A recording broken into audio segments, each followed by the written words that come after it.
Throughout my life, I've noticed this pattern, and that is sometimes I am one book away from my whole life changing. And I know that sounds dramatic, but it's true. So what are you gonna do? Here are those books, the books in question, the books that I am accusing of being profound and life-changing. The books that changed my life.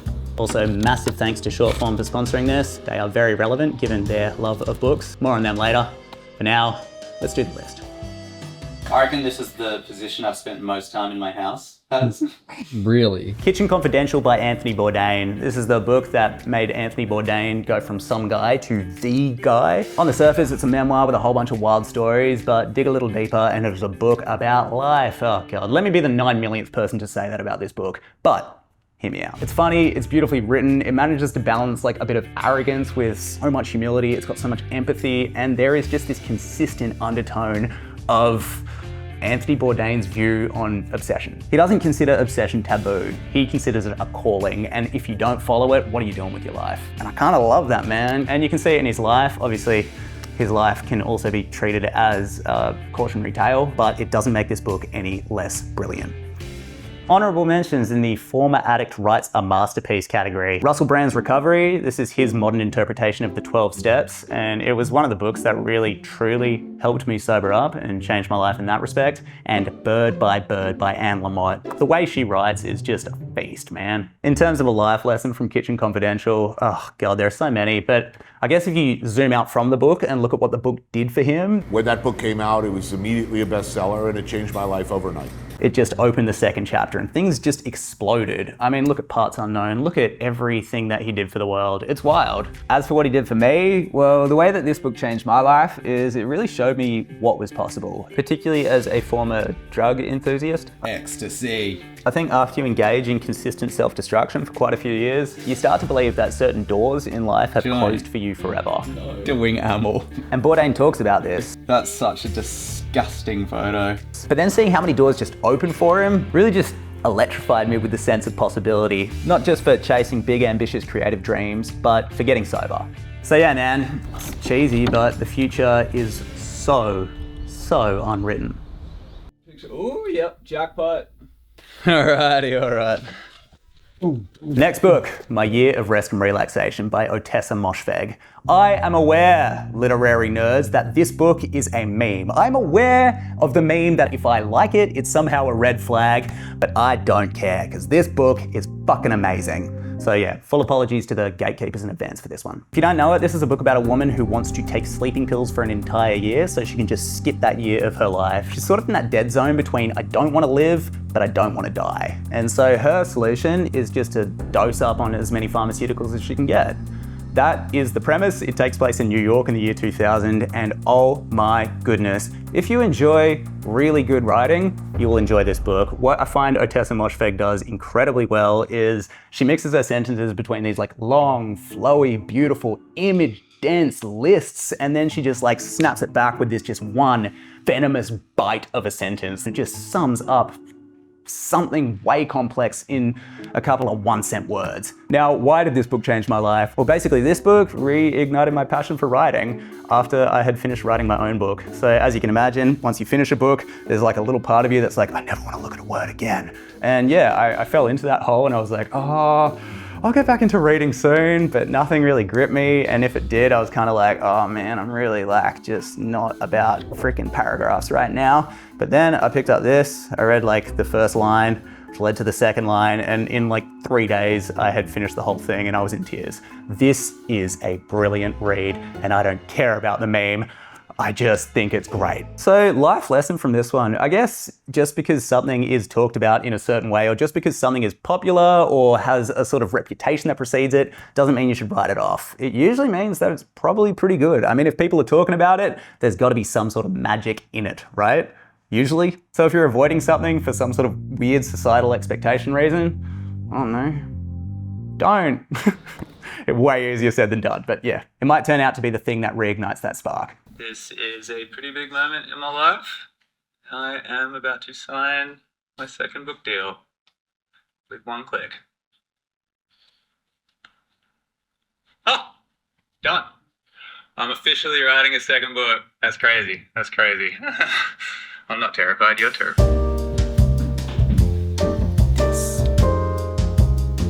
single paragraph from Michael Lewis's The Home Game. So this is not one of Michael Lewis's more famous books. That would be Moneyball or The Big Short. This is his book, which is basically an adaptation of the journal entries he kept after his 3 kids were born. Essentially, it's his parenting book, but it's more story than it is a guide. It's a perfectly fine read, but without this one paragraph, it probably wouldn't make my list. So here is the paragraph in question. If you aren't a parent, I will just preface this by saying this concept definitely applies outside of the world of parenting. It is a philosophy for life. So when you hear this quote, let it mean whatever you want it to mean. Which brings me to the main reason I'm writing things down. This persistent and disturbing gap between what I was meant to feel and what I actually felt. Expected to feel overcome with joy. It's a boy, you must be so happy. I often felt puzzled. I shouldn't be just as happy if it was a girl. Expected to feel outraged. I often felt secretly pleased. Expected to feel worried. I often felt indifferent.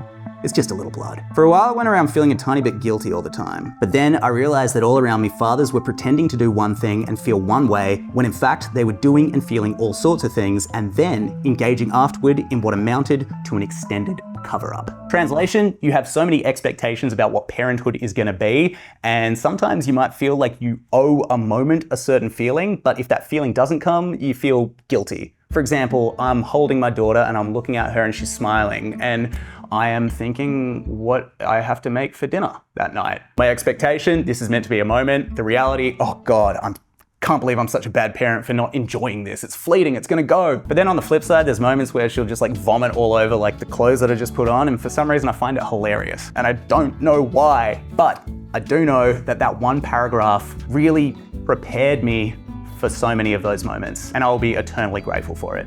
One other honorable mention in the parenting books category is Brene Brown's The Gifts of Imperfect Parenting. So there's 2 life lessons here. One is that sometimes insights are needles in haystacks, but then the bigger one is we shouldn't beat ourselves up for having natural reactions to stuff, and that expectations are usually what creates those gaps. And so the more we can mitigate that before things happen, hopefully the happier we'll be.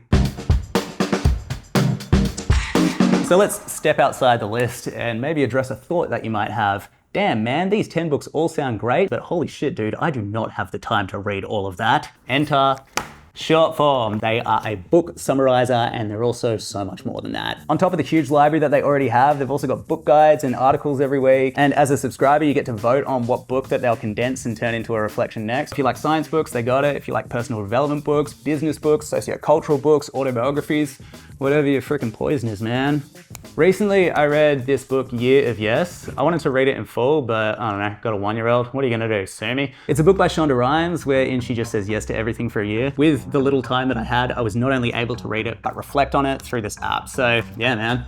I don't know, that's pretty sick. So if Shortform's sounding cool to you right now, if you want to read all of these books in a week, then check out the link in my description, shortform.com/struthless, and you can get 5 free days. So try before you buy. If you like it, then you can get 20% off your annual subscription. If you like books, if you like this video, suss it. I use it, I dig it, it's great. Alrighty, what's the next book? The Hidden Life of Trees by Peter Wohlleben.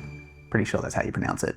Trees? This book makes my list because it really did make me just see nature and trees completely differently. I already love trees. I think most of us love trees, but when you read this and you read this guy's account of just how complex forests are and what is going on underneath the soil and what's going on with complex root systems and how fungi and all of these other plants talk to each other and what it means. After reading that, I really did just never look at trees the same way. And that is an incredibly wonderful thing for a book to do. Take something that you see all the time and just expose you to a new way of seeing it in a way that really, really sticks.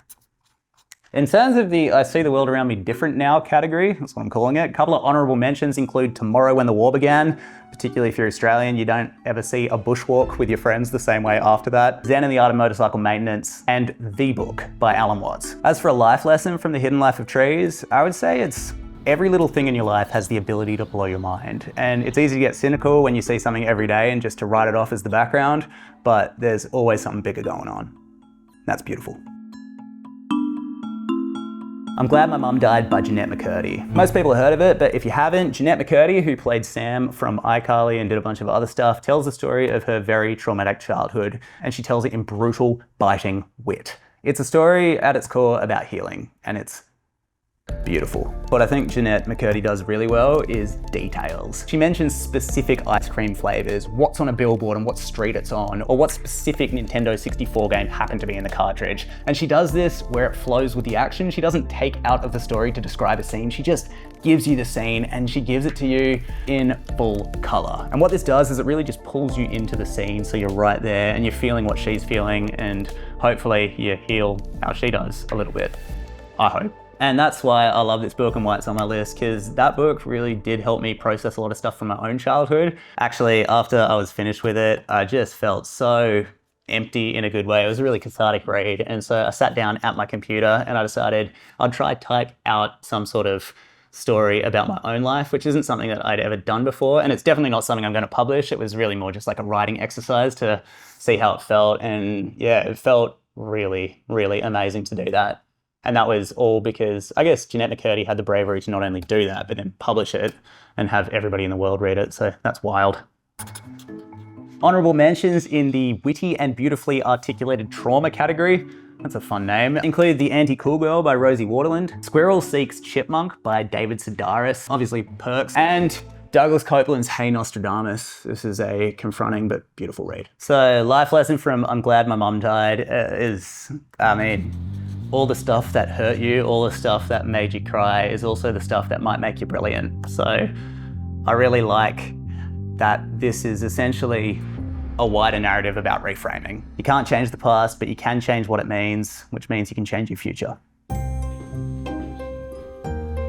Go Dog Go by P.D. Eastman. Yeah, man, this has made my list.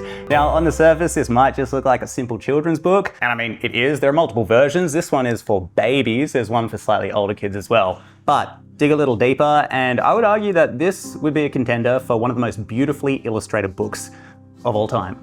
To justify that wild claim, what I think P.D. Eastman does that very few illustrators can master like him is expression. And that's expression in faces, expression in bodies. He's even put expression into the cars. He doesn't need too many lines to do this either. There is something so freaking magical about the way this man draws. So in the longer version, there's this example of a maze, right? Now there's nothing in the words to suggest that this maze is exhausting or that this maze will change you, but look at the eyes of these dogs. The one on the left, happy. The three on the right, what happened to you? What I think can be quite easy to overlook in a book like this is the fact that this maze is now an entity. There's a narrative, a start and an end, and in the middle you know it's going to confuse you. It makes the book so much more alive.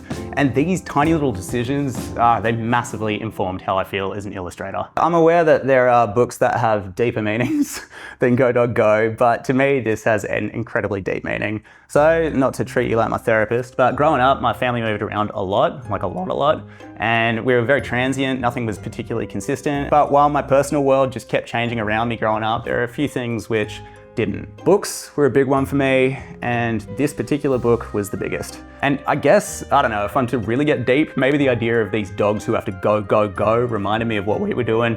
You know, just going. I definitely never thought anything remotely this poetic or thematically convenient as a child. But as an adult, it is hard to ignore the parallel of what I wanted in life and what I imagine all of these dogs want. And what these dogs ultimately get. An end to all this go, dog, going. In the end, they get to the dog party. And that's kind of like stupidly beautiful.